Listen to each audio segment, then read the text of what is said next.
చూడండి last night అసలు భయంకరంగా స్నో స్టామ్ అనమాట. మీరు ఆ గార్బేజ్ బిన్ మీద చూస్తేనే అర్థమవుతుంది ఎంత సెంటీమీటర్ స్నో పడిందో. అండ్ ఆల్సో ఈ వాక్వే అనేది మనమే క్లియర్ చేయాలి. రోడ్ మీద అనుకోండి గవర్నమెంట్ వాళ్ళు క్లియర్ చేస్తారు, కానీ ఎవరు వాక్వేలో వాళ్ళు క్లియర్ చేసుకోవాలి. ఎలా ఫీల్ అవుతున్నారు?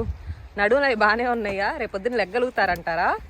2 days ఆఫ్ అండి నాకు, అందుకే పని చేస్తాను. మండే మరి మీరు నన్ను బయటికి తీసుకెళ్ళాలి, మర్చిపోయినట్టున్నారు. ఓకే, ఎంత సంపాదిస్తుంటారు మీరు ఎట్లా చేసి గంటకి? మామూలుగా అయితే బయట గంటకి చేతితో చేస్తే గంటకి 100 ఇస్తారు. అదే మిషన్ తో చేస్తే గంటకి 200 ఇస్తారు.